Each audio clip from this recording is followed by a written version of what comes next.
Alrighty, and we are here with Rep. Chris Rabb. How's it going, man? Going well. Thank you so much for joining. We're so happy to have you here. It's an honor. I was just saying, you got the coolest glasses I've ever. I can't help myself. I got to brag about them live. You got the coolest glasses I've ever seen. Glad you like them. You can tell a lot about a man's politics based on how they respond to my glasses. True. So on social media, if someone is a misogynist or other type of bigot, these glasses become they're a statement. The embodiment of all that is evil in the world if you have deeply problematic politics. It's a good point. It's a statement piece. And unfortunately, the statements you might be getting could go one way or the other. Indeed. Yeah. But you were just in Michigan, and Abdul, friend of the show, Dr. Abdul El-Sayed, big wind. Yeah. Huge, Yeah, I was supposed to be out there. Massive. I'm so mad I wasn't at the party on Tuesday because I was supposed to go, but apparently I have the immune system of a toddler and I have a double ear infection. And they were like, you can't fly. Goodness. And I was like, God damn it. I want to go so bad. But the party ended around 1 and we still didn't know who had won by that point. So the party was not as raucous as we had hoped. There was a ton of people, ton of press. But because we got kicked out at 1 and we didn't know the result, it was not as electric live. As one would hope. But leading up to it, it was pretty amazing. And so was Donovan McKinney's win against Sri Thandekar.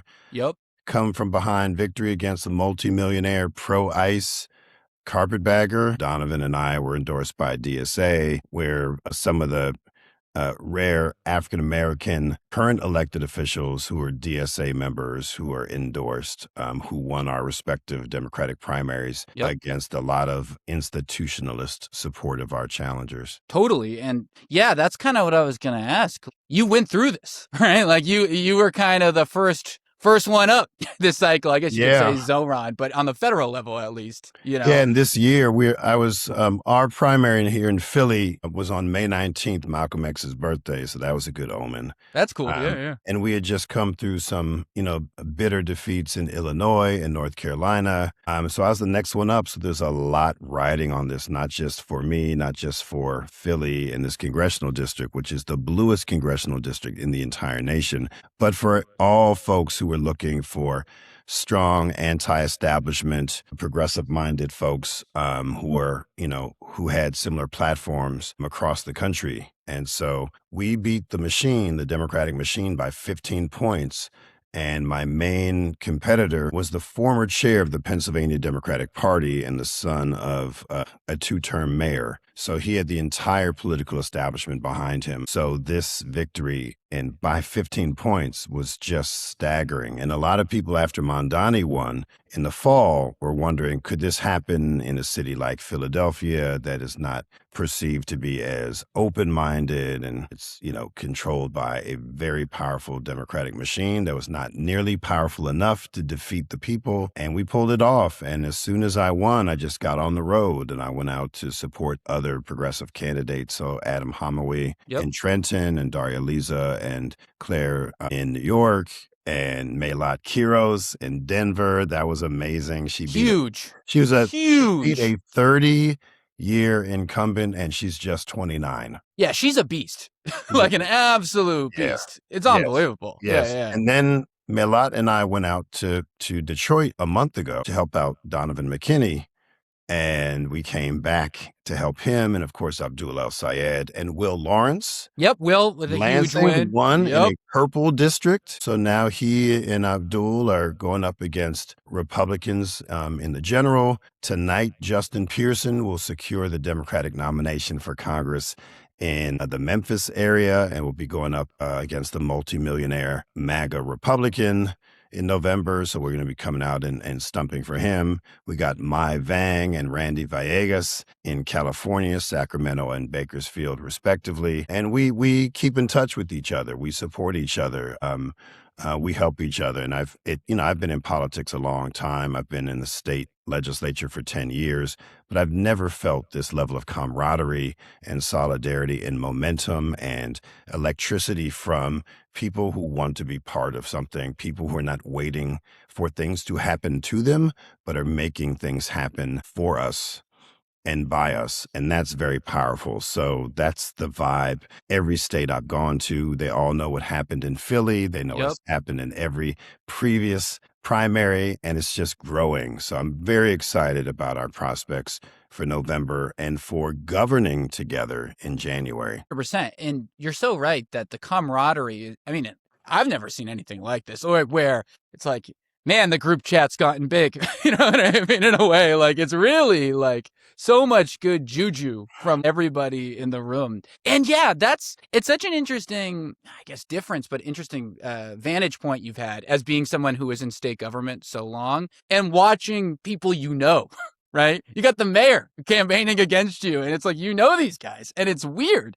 And I just, how did that feel? Like, well, I mean, but here's the thing that people need to understand. And like, wait a minute, this guy has been, was he a career politician or something? So I've been in the same position as a state rep representing the bluest legislative district of 70,000 people across 4 neighborhoods in Northwest Philly for 10 years. But I've never secured the endorsement of my own party. Really? I didn't know that. Race. Jesus. I'm too independent, too radical for my own my own party to endorse me, even though I got more votes than any state rep in Pennsylvania history. Even though I was a ward leader, I was a committee person on the hyperlocal level for 18 years. I was on the state committee. And despite all of that, I've never secured an endorsement. So the entire political class was against me, including the current mayor. I beat her best friend to get into office 10 years ago. Really? I didn't know that either. Damn. Held that against me, I imagine. Didn't love that. Yeah, so I'm used to not having support from fellow Democrats in elective office. There's some notable exceptions, but very, very few. So this feels like the norm, but it's just on a larger, more intense scale. Yeah. Running for Congress. And, I'll be representing 760,000 people, all from the left side of Philly in Washington, D.C. as of January 3rd. We have more raccoons than Republicans in my district. So there's no suspense in the general election. But here's the thing that people don't understand. One, they say that deep blue districts are safe seats, but they're not safe for the people. They're not safe for voters. Exactly. Yeah. They're only safe for the Democratic incumbent. And I'm not the Democratic incumbent. This is the first time in 30 years that there was no incumbent on the ballot. And so when you're running in a Democratic primary, you got different kinds of Democrats running. We had someone who professed that they were an outsider, although she got the endorsement of the current Congress member who has been in office for almost 50 years. And you have the quintessential insider, the establishment's candidate. And then you had me, who I would call myself an insurgent incumbent. Yep. And that's a nice way to put it, by the way. Yeah. I'm inside, but I'm not really fully embraced because of my politics and my values and the dynamic that I bring to the halls of power. Totally. And so I was not the front runner. I did not raise the most money. I did not get the most endorsements until I did. And in the last month or so of my race, which was 10 months long, I secured endorsements from AOC and the Squad and Congressional Progressive Caucus PAC and Justice Dems and DSA Philly and DSA National and Working Families Party and a wide array of folks and other organizations that I hold in high regard. Even my hometown paper, the Philadelphia Inquirer, which is no lefty mag, I assure you. No. Yeah. My sister lives in Philly. Okay, I'm there all the time. Yeah. She's a big fan. She's probably geeking out right now when she sees that she's going to be freaking out.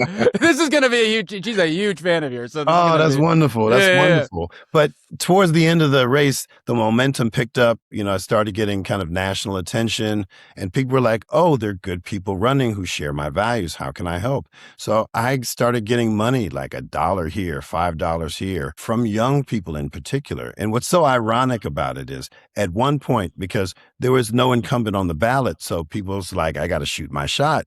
And so at one point it was up to 13 people running for this seat. And then it got winnowed down to 4. So it was a 4-person race. I won by 15 points. And there was more scrutiny around us. We had over 24 candidate forums all over the district. And, people made their choice. And I'm excited that even though I was the oldest person in the race running, that I was the one who most meaningfully engaged young people. Because there's a lot of folks in my generation, I'm Gen X and older, who are like, oh, well, we can't really trust young people. They're not going to come out to vote. They're wishy-washy. And I'm like, don't say that. It's the ideas. Like it's Yeah. the vision, Why right? would you come out, Nick? Why would you come out to vote for someone if they don't see you, if they don't respect you, if they don't care what issues are important to young people? Like, I try to tell folks my age and older who just don't get it. If you don't believe that this earth is even going to be habitable, in a generation, that impacts whether or not you want to have kids or get married or live by a coast or make long-term investments, because you don't know if the earth can sustain human life, right? It is radically more expensive to buy a home, to rent, to have a good job, and you're swimming in college debt. Yeah, no, it's so funny. You always see these studies that are like, well, Gen Z doesn't like to go out. Gen Z doesn't care about buying houses. I'm like, dude, they're broke. like they would love to go out. They would love to buy houses. Like, what are you talking about? And it's systemic. Yep. It's not a choice. This is part of why I hate corporate media and appreciate independent influencers and podcasters and what we would call back in my day, 20 years ago, bloggers and members of the net roots or new media. Is that you don't have to play into all that shit. You don't have to validate these narratives that are these random narratives that are just, people just say them. But it's not random. You're right. Is not you're right. You're right. Random is the nicest thing you can say about these narratives. They're anti-Gen Z, anti-millennial, and it's out of context. What it costs to buy a house, what you were paid, like the wages have stagnated. You don't have the opportunities that my generation had. And it's not because we were better or smarter or harder working. It's systemic. This is late stage. It didn't fall out of the sky. No, exactly. This is late stage racial capitalism. Yeah. This is neoliberalism. This is the effects of incrementalism that is embraced by both parties. This is a corporate duopoly, and they do not have our collective interests at heart, which is why when I ran, I've been a registered Democrat since 1988, but I have no real allegiance to party. My allegiance is to principle and to people and to my values. And I'm a democratic socialist who is a registered Democrat because the lane that I'm running in, because of state laws, is the Democratic lane. The vehicle is democratic socialism. Yep. And it's one of those things that seems to be the most bipartisan topic, right? Is that we don't want money in politics. Like, it's the great, magic trick that a billionaire did. Somehow a billionaire ran a populist campaign that, I don't need money, I'm already loaded. And somehow no one asked, well, how'd you get the money? And will you keep doing it?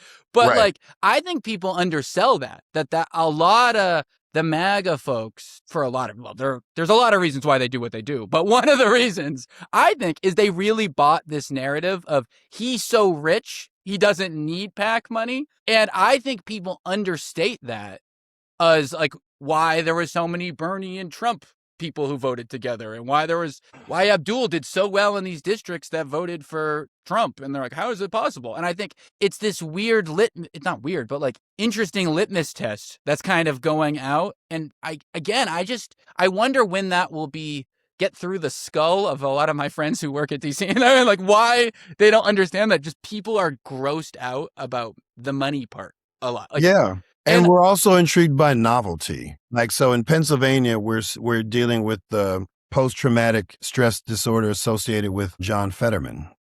I was going to ask you about this. He betrayed a lot of people. He ran as a populist, but he was a wolf in sheep's clothing, right? And I don't even know I could say that he sold out because I don't know what his actual values ever were. I never trusted the guy. And I feel like there's a lot of skepticism. When I was on the campaign trail, people would be like, who are you? I'm like, oh, I'm Chris Rabb. I'm running for Congress. And they kind of give me a look like, okay, politician, whatever. And they're like, where are you on Gaza? And I'm like, Gaza, there's a genocide in Gaza, and we are complicit because we're sending our taxpayer money We're giving them, to bomb over there. Like, okay. And what about ICE? I'm like, we should abolish ICE as a first step, but we also have to dismantle the immigrant detention centers that are really concentration camps. And they're like, oh, okay. And they're like, but do you take corporate PAC money? Like they're trying to, they're finding the thing. They're trying to get right. you. Yeah, they're exactly. trying to get me. And I'm like, no. And in fact, I've been in office for 10 years and I haven't taken a dime of corporate PAC money. Right. And they're like, okay. And then they ask me if I'm on Instagram. Right. And so that they can do some more research to see if I'm the real deal. And what they discovered was I am the fucking real deal. Yep. I'm running to be a public servant on the congressional level. And that's different than being a politician because public servants serve the people and the public good. Politicians serve themselves in moneyed interests. So we may both be elected officials, but a public servant is over here, politicians over here. And it's important that we pass the smell test, that people know what kinds of questions to ask and then know how to hold us to account. So if I say one thing during the campaign and I say another when I'm in office, that probably means I'm a politician. Yep. If I say the same shit, whether it's popular or not, and I do the thing I said I was going to do, and stand on the issues that I stood on in the campaign trail, that's probably an indication that I'm a public servant that you should consider. And I take that very seriously. The worst thing you could ever call me, well, there's probably a couple of things, but up there, at least professionally, is calling me a politician. I do not like politicians, which is why I ran, because we need more public servants in elective office and fewer politicians. Totally. And weirdly enough, both people like Zoran and Trump have in common, one for horrible, one for good, is like the power of political will and like that you can do things. Now, Trump does everything I hate. Yeah, but he's doing the things but he does his stuff supporters think they want. Exactly. Right. And all of a sudden you start going, wait a minute, like you can do stuff if you want. And all these random outs that people have been giving politicians, right, is, oh, well, it's the bureaucratic system. Oh, well, that's just too complicated. Well, you got to schmooze over X, Y, and Z or you can't do it. It turns out that, if you actually want to do things, there's a lot more leeway when there's real political will. Yes. And I don't think people get this. Well, but why would anyone get it if they haven't seen it in their lifetime? True. I haven't seen it in my lifetime, maybe in the early 80s. I was raised in Chicago, and my first race was supporting Harold Washington, the first black mayor of Chicago, and I was 13 years old. It was the first campaign I ever worked on. And he was a very impressive public servant. He brought together a rainbow coalition of people before it was really popular. And he was one of those people who I looked up to and modeled myself after to the extent I could. And, but no, when we are seeing now that you can be a progressive candidate who is successful, wins, and then govern in the ways that you ran. So Mondani is really probably reviled even more by conventional politicians because they're not actually used to executing the things they said they would do or understand are important. And maybe they don't know how to do it. Maybe they don't have the real interest in doing it, but he does, and he is. And I think that is positively influencing not just voters and not just residents of New York City. It's also motivating those of us who are running in legislative and executive branches of government to say, oh, wait, we can actually make this happen. And it's not like a little blue speck like Ann Arbor or Madison or Berkeley or this or that. It's in the most populous city in the entire country. So if you can do it there, you have no excuse. And that's why I'm so excited, because anytime someone says, oh, that could never happen, it would take too long, it'd be too much money, we can look at New York City and say, look what's happened in weeks or months.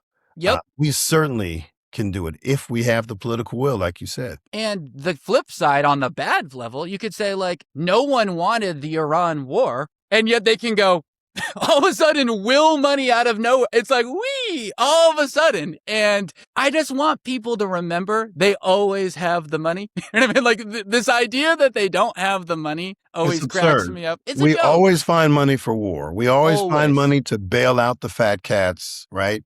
And why can't we bail out regular people? Yeah. Why can't we? And here's the other thing. I was going to say, why can't we erase all this debt, all this student debt, medical debt? Of course we can. But when the Supreme Court comes in and says, oh, you can't do that, now it's time to reform or really overhaul the Supreme Court. Yeah, Because a lot I of people agree. don't understand what powers we have to reel them in, because they are unaccountable. And on purpose, yeah, because of absolutely. heritage and all that stuff. But we can get into that. And it is interesting, and it speaks to this whole kind of big tent thing that they've been talking about this week, and like, who should we have, and Fetterman doing his little tour and all this stuff. And one of the things that I don't understand is, even if a lot of these more traditional Democrat, like corporate, whatever you want to call it, establishment, corporate, whatever, I call them institutionalists. Institutional. That's a good way to put it. Yeah. Institutionalists don't agree with a lot of these kind of DSA acolyte, this more progressive movement. I don't understand how they don't at least acknowledge the communication and the movement and the excitement that they're bringing in their own party. And one of the biggest frustrations I get, and I'm curious what you think, I'm sure you'll agree, but is that I've noticed that progressive candidates always get asked, well, how are you going to win over Republicans? Or how are you going to win over conservatives? And yet I never hear centrist Democrats, how are you going to win over your own party? Or you never, God forbid, Republicans, how are you going to win over Democrats? That would never come out of anyone's mouth. Right. And it's such a funny litmus test that I hear time and time again. And I do think, and I'm sure you'll agree, that all of this is about the vision of the party, vision of governance, vision of politics. And I wonder, what you think about, why is there such an obsession with winning over the other group? And I get, it's in an ideal world, we want to be bipartisan, but I never hear that on the other side. You know what I mean? Yeah. And what do you think about all this? I think there's a racist subtext. Now, on the surface, it doesn't seem remotely connected to race. And I know what these expectations of establishment folks are saying this across the board, irrespective of district and such. But here's why I think it's low-key racist. Yeah. It's because they feel it's not easier. It's not the right word. They would prefer trying to convert swing voters, white, rural, and ex-urban white men without a college degree, than being held more accountable by Black people. Yeah. Because they're losing that too. I mean, you saw it in the 24. They all listen, as a Black man, I heard a lot of bullshit in corporate media that Black men were running away from the Democratic Party. But 89% of us voted Democrat. True. Yeah. And it was just 3 points shy of Black women, which was 92%. So just because they skimmed a little off the top of young men, Black, Latino, and white, that was not based on race. That was based on the fact that Republicans did a better job reaching out to disaffected young men than Democrats. It was nothing specific to Black people. Interesting, yeah. It was young men across the ethnic, You're right. It's just like scapegoating a group that just... I don't appreciate that. You're right. Fair enough. That's a good point. Right? Yeah. That's a good shout, yeah. But here's the other piece. They would rather try their luck to convincing angry white men to support Democrats without putting in the work than actually being held to account and investing in Black communities so that our voting turnout is higher. When Black people turn out, we vote the right way. You don't have to convince a Black person, which party is going to be in our best interest, because we're smart, right? We know that if anyone is going to be on the receiving end of some awfulness, it's going to be from the Republicans. Even though Democrats have not done well by us, they do better, relatively speaking. Comparatively, but it takes comparatively. Yeah. But it's going to take more work to turn out Black people to vote who are disaffected because we feel marginalized or ignored, right? But that type of accountability is not something that the white beltway consultants want to have. And they also do not want to spend money on hiring good people from those Black communities to do the work. Yeah. If Kamala Harris spent X amount of money providing a living wage to community leaders who knew their neighborhoods and just did that, just gave them like Republicans give to to their standard fellows, practice their of consultants. They just give it no strings attached. And you went to trusted community leaders in Black communities around Philadelphia, Pittsburgh, York, Reading, et cetera, Erie, and said, we need to turn out Black Black voters in the upcoming election. She would have won Pennsylvania without a doubt, because there's a very narrow margin. But the reality is they don't trust Black people, and they don't want to feel submissive to the Black electorate, because that's giving up power, and very few people like giving up power, particularly if that's all they know. So this notion of moving to the center is really saying, you could have so much more, a much bigger turnout with no persuasion. With Black people, it's just saying, can you show up? When we say yes, we vote the right way. But you got a two-step process on the other end when you're going to folks who go back and forth every election cycle when they do come out to vote and say, will you come out to vote, and will you vote Democrat? That's not a conversation you need to have with 9 out of 10 Black people. I don't hear a lot of people bring this. It's a great point, and I've never heard anyone say that before, and maybe that's my own problems, but it's a great point. I'm glad you pushed back. It's smart, and I think people don't talk about that enough. What does that even mean? You know what I mean? Act in practice, and when you actually close your eyes and describe it the way you just did. Right. So here's the thing, and here's another way to process that for any future conversations or analysis. Yeah. A lot of people were excited about Obama's ascendancy in 2008.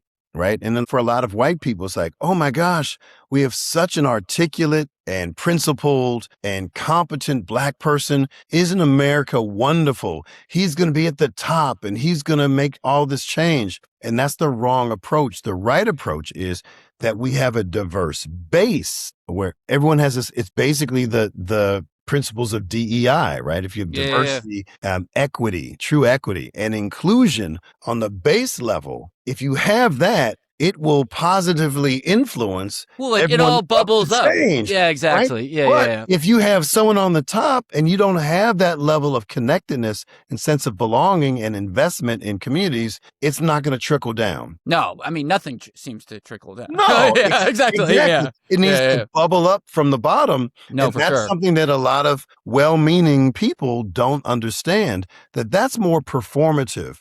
Right? That's an ornament. Oh, look, the face of empire is Black, but that's not what we want. We want to be moving towards. No, that's not showing really anything. It's a good point. It's a thing. You know what I mean? It's like putting, I don't know. You can move one piece at the top into something, but what does that actually reflect if it's supposed to represent the sum? Yeah, no, it's a great point. And it's a great point on the disconnect of what an institutional politician thinks their constituents are and what they want and where their priorities are and why they're getting the way they are. And one thing I wanted to talk about, because when I was doing research for this show, I found out that you founded the Climate Caucus in Pennsylvania, and that's I was a founding member. Of the Climate Caucus. Yeah, so cool. It's great, and I was telling you earlier, I've been working in renewables for a decade. That's my topic. I love renewables, and it's cool. And Kamala gets a lot of shit. Some of it earned, some of it not earned for the 24 campaign. But the thing that drove me the most nuts was her going, I love fracking. Why? Well, I won't talk about it. And kind of randomly, because it was just that last gut punch of just who do you think? I got to talk about that because I'm in Pennsylvania. You're Pennsylvania. That's why I wanted to talk about it. And the reason she said that, and Biden did too. I know. It killed me. And they were advised by their awful, consultants to say that, because their consultants, who clearly weren't from Pennsylvania, and if they were, they're just inept, said, look, Pennsylvania is a fracking state. They're the second largest producer. The second largest producer of fracked gas. And there's a lot of jobs and the unions love them and so forth. But the reality is, outside of places where fracking actually occurs, 9 out of 10 voters and just regular residents of Pennsylvania have no idea what fracking is. Most people don't know what that is. I couldn't believe it. And it's especially crazy given the fact that probably Biden's biggest achievement is the IRA being passed, right? It's the biggest climate piece of legislation, period. It's also the only one. Yeah, true. You're not wrong. Yeah. That's a So it's a great big point. deal, but it's a low bar. Yeah, No one's that's ever done. actually a great shot. Yeah, you're totally right. The bar was 0. So we and it's gone now. So sick. It's But bar. like, Yes. yeah, and it does kind of feel like there's been some memo that went around that said stop talking about climate change. And even when people talk about renewables oftentimes, and I get where it comes from. They talk about it from the job point of view, the manufacturing point of view, and the more workforce. And I get it. It's a good pitch. But I do feel like climate change has weirdly fallen in the issues. And I think that renewables specifically should be a big part of the affordability pitch because energy prices are killing us. I mean, if the Iran war with the Hormuz and stuff doesn't show what relying on foreign countries are for oil can do, like, what are we talking about here? Right. And I've kind of wondered why it's lost its kind of seat at the spotlight issues a little bit when it seems like a popular topic, you know? I'm guessing What do you think? corrosive influence of money in politics. Yeah. Because follow the money. These lobbyists know what they're doing. The reason they don't come to me is because I introduced the 100% renewable energy bill. So they know I'm a tree hugger. So just because they may represent evil or evil adjacent clients does not make them stupid. So it doesn't make sense for them to lobby me because I'm the one introducing legislation that would kill them, right? But don't you think though, even the like, and I know you're not like this, but like, and I'm, very DSA forward, but even a lot of these progressive candidates, I think it's kind of obviously affordability. Totally get it. All the things that they talk about, I get it. Israel. I saw that this is stuff. You know what I mean? Like we got to talk about it. I'm not trying to belittle that at all. But I still, even from guys who I love, I still am like, where is it? They won't deny. Like you go, what do you think about clean energy? They go, oh, I love it. But like it's not like out of the mouth more. Yeah. And I don't know. So, I mean, but you've been in this field for 10 years, so I think you'll appreciate this. Take a step back and pretend you don't know all the things you know. If we had a DSA endorsed president who was a tree hugger, who had, environmental science credentials and all that, she could not institute 100% renewable energy in her first term or by the end of her second term. She could do radical things to expedite it, but it would not happen within a 2-term cycle because one is if we fast tracked all the renewable energy projects, we don't have grids that can sustain all of this electrification to do it. 100%. So that means that we have to make a massive, massive investment to modernize our grid. And it's not one grid, it's about 6 grids across the country. And the level of investment that would take, we're talking about, trillions of dollars. Hundreds of billions of dollars. Which is worth doing. I'm all for it, but you can't get to 100 or 90 or 80 anytime soon. And you certainly can't do it until you modernize the grid, right? In the interim, so we need to transition over time as quickly as possible with those investments in the infrastructure to do that. But in the interim, if you say, let's ban fracking now, what do you replace it with if we don't have enough renewable energy to do it? And so if you do that, then that's when nuclear comes up. Yeah. And I guess one thing too, and it ties nicely to this next point, which this data center stuff, which, I'm not at all saying data centers are great or pro, but I do think one missed part of the story is that obviously they require a lot of demand and that's why all the issues come. There is a way to almost hijack that demand for building more renewables in a way, right? Like where you go, look, the way we're going to write this legislation is you got to bring X amount of renewables or you're not building them, right? And use this all of a sudden huge demand of electricity as a way to expedite some of that investment that you see the desperation. They're just throwing all this money at it. And a lot of times to the detriment of the communities around them and the environment. And of course, and I'm not at all trying to watch it over. But there's got to be a way, I think, at least to some extent, to use this to kind of harmonize them. And I think that it's something I'd like to hear more about because I worry that by kind of ostriching like head in the sand completely on them, which I totally understand, we're missing potentially some slight silver linings in an Yeah. kind of an ugly topic. Yeah. So what do you think about that? Yeah. So I'm someone who believes we should have a moratorium on these data centers, and for a couple of reasons. On the impact level, you can say with no regulations or poor regulations, they're going to suck up all the water. They're going to increase utility rates. They're going to increase noise pollution extraordinarily. They're not going to create good local long-term jobs. No. So those are all very important things, right? Yeah, we're not glossing them over those. You're not glossing those over. But here's the other thing. The reason they are creating these massive data centers is to replace human beings, which means that these oligarchs, these greedy bastards, that's another way of, with way too much political influence and wealth, are doing so to increase the stock value of their publicly held corporations by reducing the most expensive aspect of their operations, which is human beings, right? For sure. Replace, human beings with robots or AI or whatever. Well, why do people think these layoffs happen? It's the easiest way to save money. Fire everyone. Right? Regardless of what you can do with AI, regardless of whatever ethical regulations, whatever environmental regulations you can put on them, the reason they're constructing these data centers is because they want to maximize profit and displace permanently what they call low-skilled work, right? Which is a execution-based. Yes, and it's fallacy, and it's coming for a much wider swath of the workforce than people. Yeah, like literally everybody. Really, very. Dude, if your job is like doing Excel all day, you're the one. Like, you're almost, you're toast. Like, I don't think people get that. Yeah, right. You're toast. But so I don't think we can have a conversation without acknowledging the motives behind these massive corporations building these massive data centers. And it's not, and the red herring is China. Like, this is the only way we can compete with China.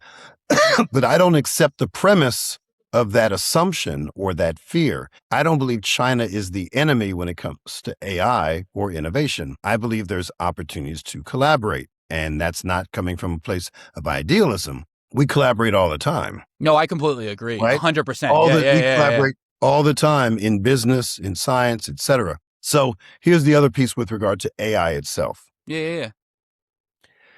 AI is a very powerful tool. And with every new powerful tool, there's fear because it's new and it disrupts things. And almost always for folks who are already hurting, right?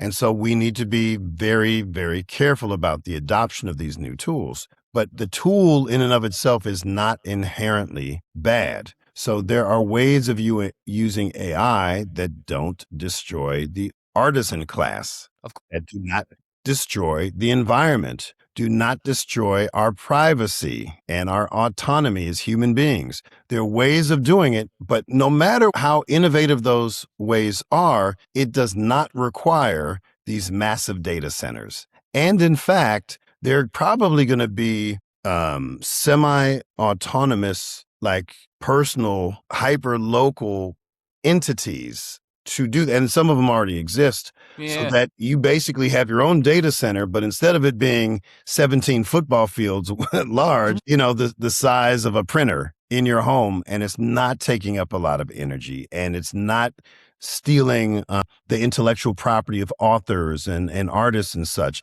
It's used in a very specific way to help you, that is ethical, that is not about displacement of jobs, et cetera, et cetera. So there will be an evolution of AI that could potentially be of good use. It is not as likely as long as these oligarchs dominate. Not with this crew in charge, not if we're depending on the morals of Altman, Musk, and these goofballs. Yes. But they can also happen in parallel. So you could have these things happening in the shadow of all this awfulness, because what's almost certainly going to happen is there's going to be a bubble and a crash. And I believe we have all these incestuous, publicly traded businesses that are making money off of each other. But once one dies, all the others will falter, and all of this fake financial wealth created by the AI boom will go down in a massive, awful explosion. And we have to be ready for that because all that glitters is not gold. And I Yep. do not believe that the industry has appropriately monetized what's happening. And it's going to be a house of cards that's going to fall, and many, many, many people will be hurt. And it's been effectively the only thing keeping the economy from total disasters the last year and a half, because basically Trump's done everything in his power to ruin every other asset. And once that pops, yeah, it could get ugly. And then, very quickly, speaking of crazy things that make profit, I mean, a lot of people don't realize that utilities are on the stock market. And it's just like, well, if you have a fiduciary responsibility, how do you think they make money? Like by jacking up the prices of your electricity bills. And they have a whole process for it. But that very much correlates. They're incentivized to have data centers because of load and blah, blah, blah. But look, I won't nerd out. These people are sick of me ranting about energy crap. But no, I was curious how you felt about all that and how important, oh my God, having a smart person in office. A lot of people don't realize we've gone Trump, COVID, Trump. and during the rise of AI, it's just like, dude, if you're like 19 right now, you haven't had a good moment. But I guess the last thing that I wanted to get your opinion on before we get out of here, and it's something that I know you heard during your race, but you hear it with Abdul, you hear with all these guys, is like, this is the future of the Democratic Party. Everyone keeps saying that every time, and yet when they keep winning, is it still the future anymore? You know what I mean? Like, I feel like that's a way to kind of not acknowledge the success of each individual person and the connective tissue between them all. And eventually, I mean, it's kind of like wake up, read the room, And I'm wondering, do you think it's the most cynical reason of just it's all money and that's why they won't accept what's happening? Or do you think it's like incompetence? Who's the they? The institutional type people, because you see 60 million of AIPAC funds for Stevens. You see the money against you. You got the mayor running around. You can point to everyone and everyone's has to have a kind of a Sisyphusian type moment where they get the boulder at the top. You guys keep getting the boulder up. Yeah. And eventually, I mean, how many more losses can you take until you go, all right, we might be missing the boat here? And so what do you think this looks like? Because like you said, you're joining a group that was smaller and it's getting bigger, come next January, this progressive movement, this progressive caucus, and it's amazing. You're going to be working with a lot of really great people. Yes. And I'm super pumped up about it. And I feel better than I did a year ago, frankly. We'll see how the midterms go. Well, you should. Yeah. I mean, just the facts bear themselves. So here's the thing. So yeah. Of the, I don't know, half dozen of us who are considered ultra progressive, left, socialist, whatever, it's a very small percentage of 435 or 535 members of the U.S. Congress, House, and Senate. The Senate. 535.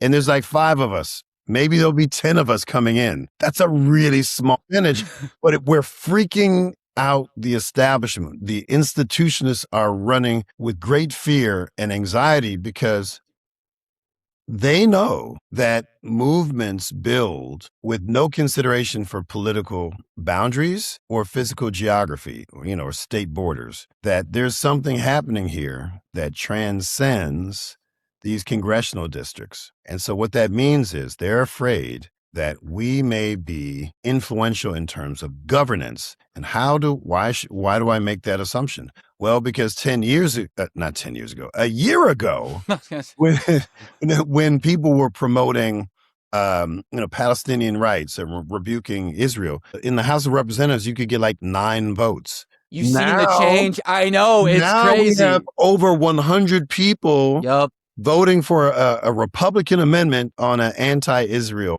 piece of legislation. That was in a year, because the number of us who identify as democratic socialists or left or progressive, it's a small amount. It's growing for sure, but it's our outsized impact on the rest of Congress and government, because now there are people who don't identify as progressive, who don't want to withstand a primary challenge because they know that people in their districts are going to demand things of them that folks like me, you don't need to demand because I'm already on the right side of history. Yep. And that freaks them out. So some people are voting their conscience and voting the right way. Others are voting because of preemptive political pressure, because of what they have to deal with back home. And so it's not so much the size, although I love this growing contingent of leftists, or however you want to call us. It's going to be our collective impact on the rest of the legislative body, and not just the legislative body, on the American populace.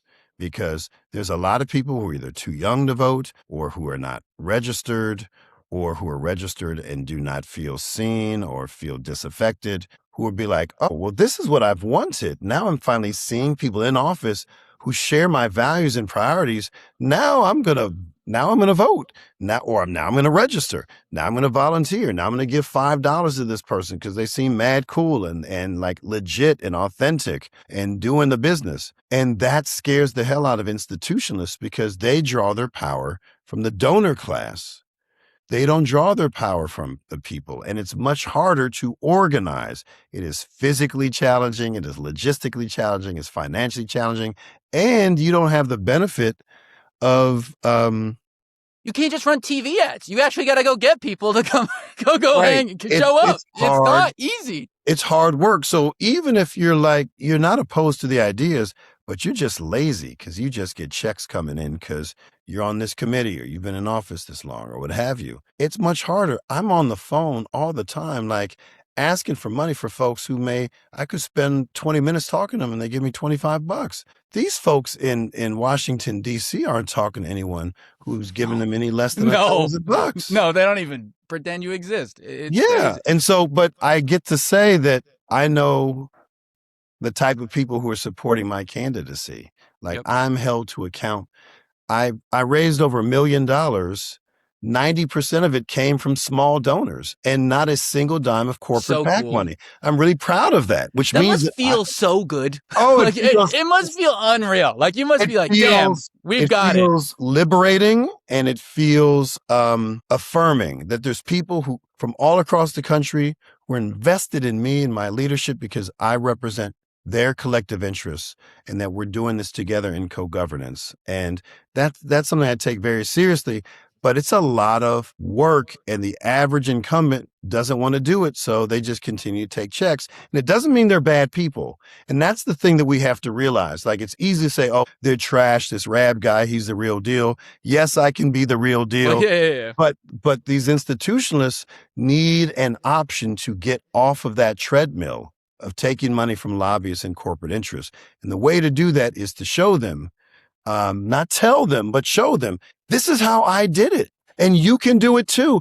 And there are examples of folks who started on one end and slowly, or not so slowly, moved to the other end because, one, they didn't really believe what their donors wanted them to say, but they didn't want to get in trouble and they need to raise the money to get reelected. And they move over time and they're like, I'm going to say what I actually believe.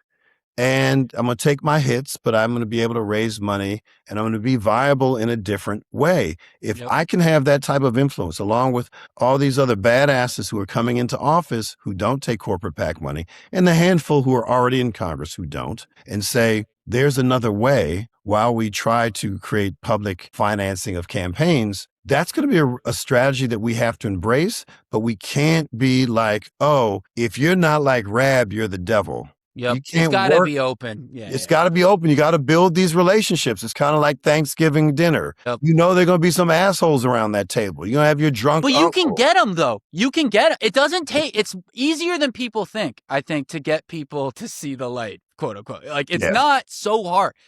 And this is the biggest fight I get in with talking about my friends they have this like Lance Armstrong. Well, they're all on roids, so I got to be on roids kind of attitude when it comes to money. And I'm like, no, you can actually just win the race. Like, it's actually winnable. And we'll have all these examples after November 3rd, like diverse examples. This is what happened in the Midwest. This is what happened on the East Coast, the West Coast, the South. We got to look at Justin J. Pearson, whose Democratic primary is tonight. Yep.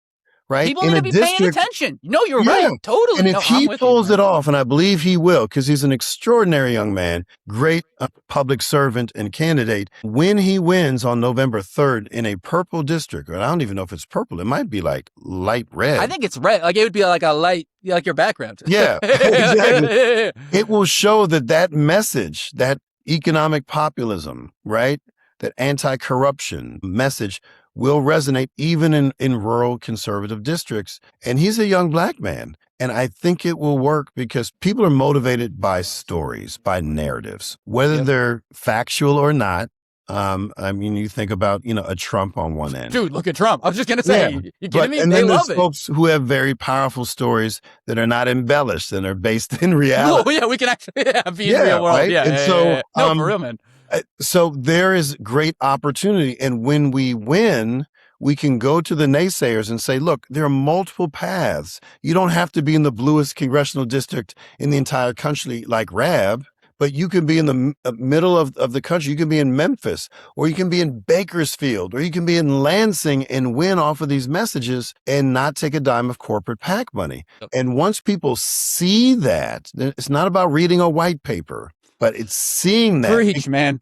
Right? Because when I showed up from Malat Kiros on election day in Denver, everybody knew about my victory in Philly. Everybody. They're all tapped into all the folks who came before. They knew about Daria Lisa. They knew about Claire Valdez. They knew about Adam Holloway. They knew about these folks because they see themselves in this movement, and it's a cumulative effect. So the people who are incumbents, who have been taking corporate PAC money, who have been silent on important issues that people care about, it's our job to show them a new way, because a lot of them will do the right thing if they feel they can do it and get reelected. Because they're saying, like, what's the point of serving if I do the right thing and I'm penalized for it and I can't stay in office to implement the things that you all care about? So we have to help them along the way. Now, some people we can't help, right? We got to say, fuck them. Like, we got to call it. Yeah. Time to call it. Yeah. But there is a subset, and I don't know how big it is. I will find out. I was going to say, you got to report back to us, because you'll find out. Yeah, literally, we got to find out. Right, when I come back, I want to be able to say, hey, look, there's some people. Because we can't tell. Like, that's the thing. I'm starting to I used to feel like I could suss it out. I feel like I can't suss it out as good as I used to be. For those, it's an inside-outside game and an outside-inside game. So those of us who are the real deal, who are like committed to grassroots organizing and fighting corporate greed and so forth, we're the ones who are going to have to work with these people every day. So we're the ones who are comparing notes who will be able to say, I think so-and-so is persuadable. I think we can get them on the right side. And you know how you can prove it? When they stop taking corporate PAC money, when they start voting the right way, when they start co-sponsoring the right bills, when they come to rallies, when they speak up and do all those things, that's how you know. And 100%. That's going to be part of my job, because I could just be like, oh, I'm the wokest member in Congress. But what good is that if we don't use whatever influence we have to convince, to compel, to bring on other people who want a path out of this corporate hamster wheel that doesn't make them happy? It just makes them effective enough as fundraisers to stave off challengers and to get the institutions off keep their job, basically. Yes. Yeah, literally. And like the best example of that, right, was when AOC and Bernie went on tour last year, and you're like, dude, these guys are selling out arenas. Why don't any of you show up with them? You got a couple of, you got Elizabeth Warren showing up. You got, a lot of these insurgent guys coming up. But I'm like, Chris Murphy, go. Like, you know what I mean? Like, I know they're not going to be happy. Just go. I know you, I see it in the back of your eyes. Like, you know what I mean? Like the wheels are turning. Like, I see it, but no, for sure. That's the best. No, for sure. That's such a good point. And well, I really appreciate it. And we will need to get the health check. You'll have to do a health monitor on who the true zombies are, who the good dudes are. Yeah. Because, like, last thing I'll say is, like, one of the things that I think, too, that has really shown through this whole year and a half is how smart everyone is on this side. They're just so smart. You talk to yourself, you talk to Abdul, these are Zohran, these are some of the smartest guys I've ever met. Like, and I talk to my family and like friends who are conservative, and they're like, because now they're listening to the show, and they're like, these guys are smart. I'm like, yeah, that's what politicians were supposed to be. That's what like public leaders are supposed to be. They have ideas. You would hope that our elected officials have a certain level of intellectual rigor. But here's the thing to remember. Any elected official is a representation of the community they come from. The best of us and the worst of us. So ideally, the best of us are sent to serve, right? And to truly be public servants. But the reality is Congress and any other elective body is representative of the full spectrum of humanity, from the worst of the worst, and maybe not the best of the best. We would hope the best of the best too. Not as many on that front, but it's representative. So Trump is not a monster. He's a man. He is an awful, awful, deplorable human being, but he is a human being. He is us. He is the worst of us. And we want to make sure we bring the best of us to elective office, because they people with ideas are us. Right? Yes. People with freaking ideas. You can always tell as soon as, oh, he's a Muslim. Oh, she's good, loves it. Like, you can tell when someone's run out of ideas when they start going, trans athlete. Like, they just start spouting off stuff to try to get someone. But they didn't have ideas to begin with, because that's probably how they ran, right? Exactly. The things that they say in office is an extension of how they campaigned. And there's folks who are running based on fear, right? And based on division, because that works, that raises money, that gets people pumped up, and that's how they often govern. Some folks have an epiphany in office and say, that's not really who I am, whether it's because of their faith, because of how they were raised, whatever. And they're like, I can't do this anymore. And they have a conversion. And we need to embrace those folks who have converted. And we also have to hold to account those folks who we thought were running for the right reasons. And then we find out that they were just playing a part. They're being performative because they like, all right, now I got to be against ICE, right? And they get in there. How have you not seen this? Now the polls came out in the spring and everyone's like, maybe we should abolish ICE. I'm like, where did that come from? Oh, I wonder why, you know? So my opponents started out, they were not abolish ICE candidates.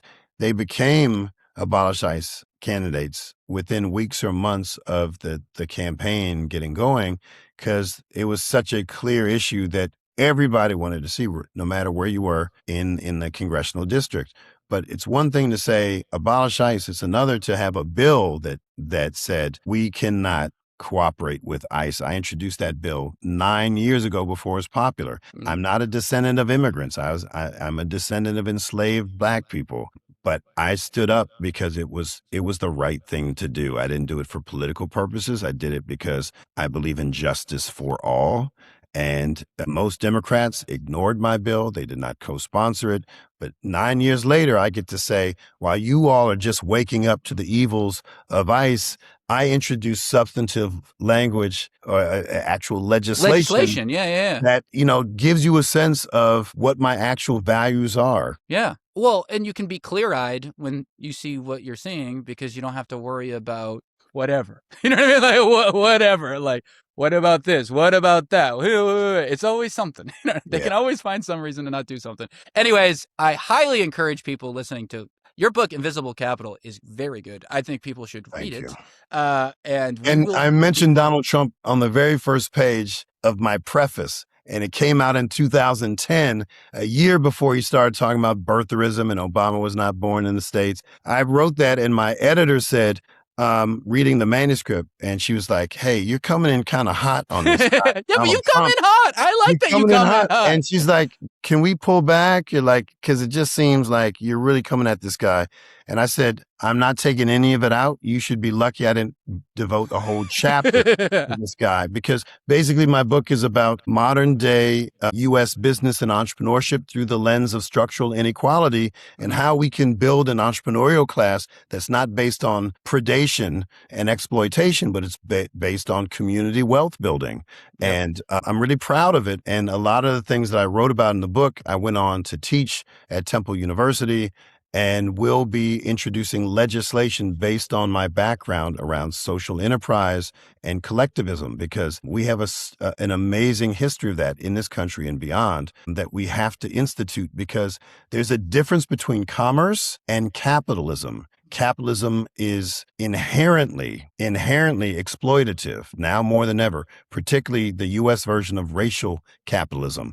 But commerce can be done in ways that are humane and sustainable in all the right ways. And so that's one of the ways that I will be showing up in Congress, making the distinction between commerce and capitalism. Yep. And when you were, explaining the idea of it, though, like why go for centrists and the kind of the underlying racism stuff like that, I was thinking about the book because a lot of the themes that you're talking about I was like, oh yeah, he literally wrote a book about a lot of this stuff. I was like, yeah, no shit, dude. But no, it's a great point. Yeah, no, I could talk. We could talk all night. I'm having a blast. You'll just bring me back after November 3rd. Yeah, you're coming back. I really appreciate it, man. Thank you so much. I appreciate you so much.